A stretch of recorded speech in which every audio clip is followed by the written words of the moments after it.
Assalamualaikum warahmatullahi wabarakatuh. Semangat pagi teman-teman. Mohon maaf kemarin saya tidak upload video, kemudian baru hari ini bisa upload video karena ada beberapa kesibukan yang mengharuskan untuk diselesaikan dan kita libur sehari, nggak apa-apa ya. Nah, hari ini saya mau bahas beberapa pertanyaan-pertanyaan agak santai, nggak apa-apa. IHSG hari kemarin Jumat itu naik sedikit 0,46%. Ini movernya ada di Bumi, BRMS, WIFI, Dewa. Jadi saham-saham konglo masih menjadi incaran utama. Kemudian ada Antam, ini transaksinya agak gede, 900, dan harganya pun juga kemarin ikutan naik ya untuk Antam. Ini menarik sebenarnya Antam ini. Nah, saya mau bahas salah satu berita, Direktur Cikarang Listrindo borong 1,6 juta saham Power. Nah, gimana prospeknya nanti kita lihat. Nah, ini Pak Yudo Pak Pratikto. Ini menambah 1 juta itu berarti sekitar 700 juta. Itu di harga Rp700 per lembar saham. Sehingga total kepemilikannya itu bertambah menjadi 21 juta saham atau setara sekitar 15 miliar. Nah, kalau direkturnya aja beli, bagaimana nggak percaya ya terhadap perusahaan itu. Nah, ini salah satu contoh ya buat kita untuk menimbang-nimbang dan mengevaluasi saham-saham apa saja yang menarik untuk kita lirik ya. Nah, ini POR kalau kita lihat dari sisi fundamental dividend investingnya, harga sekarang 700 itu naik 1,4% dari hari sebelumnya. Harga wajarnya kalau ngelihat ini di Rp660, jadi angka range-nya mirip-mirip karena dividennya potensinya tahun ini adalah 8,5%, dimana EPS-nya 60, kemudian payout rasionya 99%. Lah, apakah ini mungkin berubah? Ya, sangat mungkin sekali karena kondisi EPS yang 60 itu jauh di bawah EPS tahun lalu. Padahal sebenarnya kalau lihat performanya harusnya nggak seturun itu ya. Tapi ya nanti kita lihat aja di kuartal 4 seperti apa. Nah, tapi satu hal yang perlu kita konfirmasi, ketika direkturnya beli, belum tentu bandar juga beli. Jadi kalau direkturnya beli, pegang segitu lama, kita sebagai retail kalau mau cuan cepet dari saham-saham yang tidak digerakkan harganya oleh market maker, ya agak susah ya, karena direksinya belum tentu dan hampir dipastikan bukan market maker, karena nanti kalau dia beli pasti harus laporan begitu. Ketika laporan kan tahu dan ribet, sehingga namanya direksi-direksi itu ya hanya memiliki saja dan menjual itu sesuatu yang sangat harus diperhitungkan. Kalau membeli mungkin agak lebih bebas, tapi kalau menjual sangat harus diperhitungkan, karena kadang-kadang market jadi tidak percaya dan itu bisa snowball ya, efeknya bisa kemana-mana. Itu untuk POWR. Terus ada beberapa pertanyaan juga. Ini ada dari Mbak Hairunisa. TOTL sudah naik tinggi, PBV sudah di atas 2, apakah masih aman cicil? Lebih baik cara lain? Ini pertanyaan sudah lama, tapi kita coba lihat TOTL seperti apa per sekarang. Harga di 1030, harga wajarnya di 987, transaksi harian 5 miliar. Kemudian dia bagi dividen 1 kali setahun bulan Mei. Lalu potensi yield dividennya, nah ini mirip-mirip ya, 8,6% dibandingkan dengan POWR ya. Kalian kita cek dulu fundamentalnya seperti apa. Kondisinya aman harusnya fundamental. Naiknya cukup luar biasa signifikan. Trennya lagi bagus dan kondisi per sekarang ini lagi diperes. Sebenarnya menarik ini secara posisi trend follower ya. Lumayan menarik untuk TOTL. Masih aman dicicil atau tidak? Ya tadi itu potensi yieldnya masih sekitar 8. Karena gini, kita tidak ada yang tahu itu aman atau tidak ya. Aman itu dalam artian apa? Apakah aman secara fundamental atau aman secara teknikal? Kalau aman secara fundamental, ya fundamental di tahun ini saja. Sedangkan tahun depan belum tentu gitu. Karena view yang sekarang 8,6 ini adalah potensi di tahun 2025 kan. Namanya konstruksi kan naik turunnya luar biasa, lumayan. Jadi posisinya berfluktuasi ya. Terus kita lanjutkan. Izin Bang, apa pendapat Abang tentang UP, semoga mau dibahas. UP kemarin baru IPO, kondisi per sekarang cukup stabil 2025. Dividennya Desember kemarin bagi 35, 2024 juga bagi 187. Terus dari sisi revenue juga stabil, tapi karena baru 2 kali atau baru setahun dia bagi dividen, ini harus dibuktikan dulu konsistensinya mereka. Secara harga saat ini lagi di bawah ya. Wow, ini luar biasa sih. Cuma transaksi hariannya kecil, 100 jutaan. Lalu kalau kita lihat di Public Expo 25 November lalu, dia juga sampaikan beberapa keterangan-keterangan seperti pabrik di Bogor, kemudian pabrik di Karanganyar, kemudian kinerja keuangan 2025 agak turun. Jansep sampaikan juga kendala-kendalanya. Tapi saya pikir tidak ada yang signifikan berubah ya, karena bicara pabrik-pabrik ini kalau diklaim di sini masih mendukung proyeksi kebutuhan produksi hingga 2027. Jadi fokusnya mereka baiknya ya naikin revenue saja. Proyeksi di 2025 ini seperti apa, karena 2024 versus 2025 itu berbeda. Maksudnya turun dari sisi kuartal 3 kuartal sebelumnya. Saya pikir itu untuk UP. Terus kalau kita coba bandingin dengan yang lain ya. UP dengan harga 1.600 ini apakah tergolong murah atau mahal? Jadi masih mahal ya. Itu aja dengan payout ratio 50%. Kalau payout ratio 100% itu juga masih 4,5%. Yield dividen setahunnya. Jadi masih kalah dibandingkan PWR dan TOTL sesuai yang kita bahas saham hari ini. Kira-kira itu Bang Dharma. Enak penjelasan Bang, bahas emiten dividen semua. Bang, bahas Goto Bang. Goto bukan saham dividen Bang. Kemarin habis di-spill sama Ko Hengki. Kemudian ada spike naik ya di Goto. Kondisi masih minus terus seperti ini. Apa yang bisa diharapkan kalau kondisinya seperti ini? Kita bukan investor yang nunggu 10 tahun baru mendapatkan cuan, karena koleksi angka uangnya itu posisinya uang-uang kecil ya, di bawah 10 miliar itu masih dianggap retail. Jadi ya tetap aja kalau main atau masuk di Goto nggak bisa, kita bicaranya adalah investor, pasti bicaranya adalah trader. Kalau trader murni saya tidak punya pengalaman atau tidak punya tools yang fix untuk bisa dibagikan atau di share. Jadi menurut saya untuk Goto saya tidak punya komentar.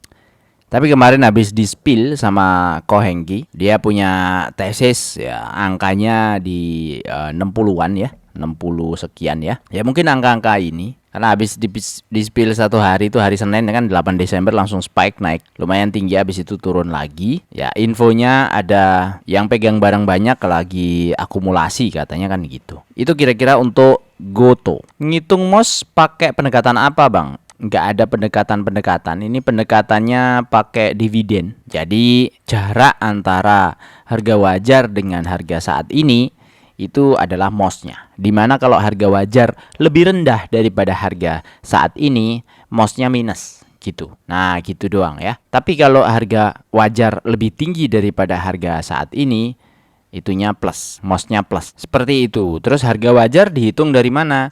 Dihitung dari dividen yang dibagikan disetarakan dengan 9% yield, maka harga wajarnya berapa? Jadi 59 ini kalau dibagi supaya dapat 9%, maka harga wajarnya harus 660 ya. Interpolasi lah, rumus matematika interpolasi. Jadi kalau 59 dibagi 660 itu pasti 9%. 89 dibagi 987 itu pasti 9%. Nah ini juga sama nih, UP harga wajarnya di 811, sekarang 1610. Jadi jauh dari harga wajar karena range dividen dia itu baru hanya 4,5%, separohnya gitu ya. Itu pun dengan dividen payout ratio 100%. Kita anggap 80, kalau misalnya 80 malah lebih rendah lagi, 649. Itu untuk UP. Jadi gitu Bang Robik untuk harga wajar. Coba kalau dari 10 tahun lalu kita mengenal saham ya Bang, mungkin sekarang kita sudah jadi miliarder. Hahaha.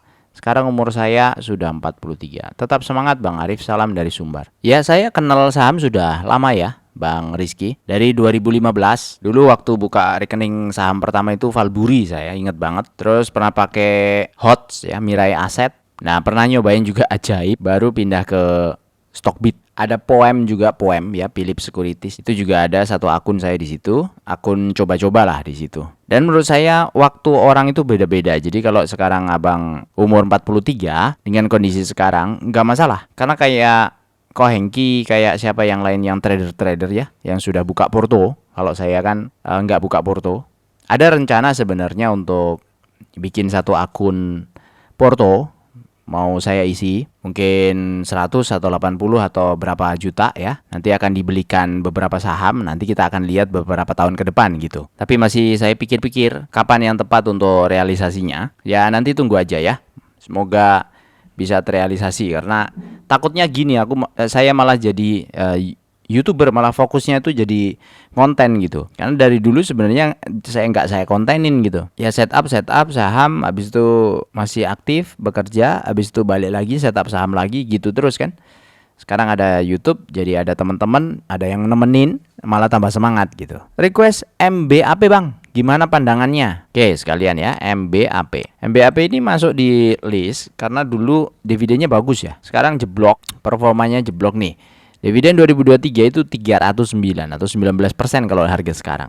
2024 langsung 38 rupiah. Sekarang EPS-nya tinggal 9 rupiah. Pandangannya gimana ya? 100% aja 9 rupiah itu 0,6% dividen. Jadi ya nggak ada pandangan saya dengan saham yang seperti ini ya. Harga wajarnya 100 buat saya. 100 perak. Harga sekarang itu 1.585. Jadi udah murni ini untuk trading. Ini harga batu bara ya. Harga saham untuk batu bara. Ini yang sebenarnya saya khawatirkan untuk BSSR. Ketika kehilangan cadangannya, nanti akan seperti apa gitu. Nggak rilis cadangannya dari mereka. Padahal kalau dihitung secara teoritis itu nggak bakalan lama lagi gitu. Nah, yang punya cadangan-cadangan kayak gitu selain batu bara juga properti ya. Demas kemarin juga sudah disepil kan. Walaupun grupnya Sinarmas gitu ya. Tetap aja kita tuh perlu membatasi resiko. Walaupun kita sangat percaya misalnya, tetap harus batasi risiko. Itu untuk MBAP. Kondisinya sudah lumayan nyungsep Bang. Jadi 2022 tuh ya. Salesnya itu 6,6 T, kemudian turun drop 2023 3T, 2024 3T, 2025 ini 2,5 T. EPS-nya juga dropnya jauh. Ya kita lihat peluang yang lain. Saya belum riset lebih dalam untuk MBAP karena masih ada saham-saham lain yang menarik untuk dilihat, karena saya itu nggak fast moving, maksudnya nyari saham-saham, kalau sebutannya itu saham hidden gem, jadi hanya ngelihat apa yang ada saja. Dari situ aja bolak-balik keluar masuk bolak-balik, itu udah bosen, maksudnya udah banyak sekali aktivitasnya gitu. Tapi nggak apa-apa, nanti kalau misalnya ada luang, kita coba riset. Tapi ya gitulah ya MBAP gitu Bang. Barista Studio, saham Gema bahas, saya baru denger ini, nggak ada yang pernah request sih. Gema Geraha Sarana, apa ini perusahaannya? Oh, furniture dari rotan dan kayu. Ya. Terus kita lihat net income. Waduh, net income-nya ngeri. Tipis ya, net income-nya 18 miliar. Revenue berapa? 1,3 T loh. Revenue 1,4, net income-nya 18 miliar, Bang. Kecil banget. Ini 2024 ya, 1,4 nih revenue. Net income-nya 18 miliar. Ini kecil banget. Ini berisiko banget sih menurut saya ya. Nah, ini bahkan pernah net income-nya pernah 200 juta 2022. Padahal revenue-nya 1,1 T. Ini tipis banget ya untungnya ya. Ada saham lain yang lebih menarik mestinya. Itu menurut saya, Bang. Untuk Gema, Bang Dharma Putra. Terus makasih ya buat teman-teman member, Pak Kak Darman ya, Kak Inara, Bang Suharno, Bang Hiru, Bang Michael, Bang Konselor Keluarga. Oh, ini baru nih. Bahas TAPG dah ambles 3 bulan terakhir sama LSIP. Ini kemarin sudah ya, karena lahan di Sumatera banjir. TAPG kemarin sempat turun, kemudian naik lagi. Ada yang borong.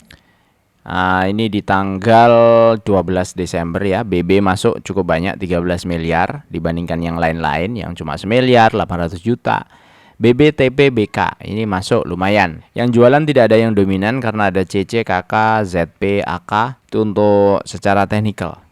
Tapi volume jualannya itu masih lebih besar daripada volume pembeliannya. Ini kalau ngelihat ini merah itu dipeluk sama apa, ijonya dipeluk sama merah ya masih ya. Jadi masih beresiko untuk turun lagi, walaupun di range ini itu range support nih di 1300. Nanti akan ada support lagi di sekitar 1025, ini yang saya garis merah ya, dan mungkin di sini juga kemungkinan akan mantul nih di 1200-an kalau turun lagi ya. Nggak tahu, nanti kita lihat aja ke depan karena kita tidak ada yang tahu ya. Saya ngomong begini jangan ditelan mentah-mentah ya, jangan gampang percaya yang ada di internet ya teman-teman ya. Halo Bang, izin nanya, semisal kita mau mulai dividen investing, itu dana awal yang kita punya masuk all in ke satu saham atau dibagi ke kemarin sudah dijawab di komen, itu bagus banget jawabannya. Ada yang masuk ke satu saham sampai 3 saham apa 2 saham gitu. Lalu cicilannya itu nanti dibelikan ke 2 saham itu, kalau turun jadi average down terus, nanti nunggu sampai plus, itu bagus.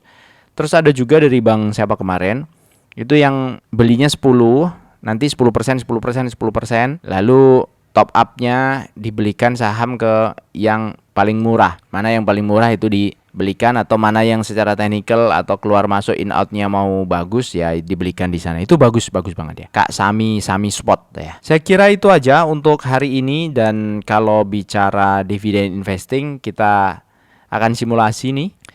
Dengan 8,5 atau 8,6 itu sebenarnya masuk atau enggak di skema pensiun kita ya. Ini target selama 25 tahun nabung ya, 2 jutaan. Terus sampai tahun ke-25 kita dapat dividennya sekitar 17 jutaan per bulan, atau sekitar 200 juta per tahun. Buat yang baru lihat hitungan ini, ada video-video sebelumnya yang membahas cukup detail, jadi lihat aja desainnya. Intinya dengan 8,5% masih kurang sedikit lagi ya.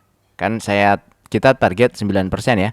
Kalau 9% itu kira-kira pas lah ya. Targetnya 18 juta, dapatnya 19 juta sebulan. Terima kasih, semoga bermanfaat. Wassalamualaikum warahmatullahi wabarakatuh. Minta maaf ini kameranya off di tengah-tengah ya.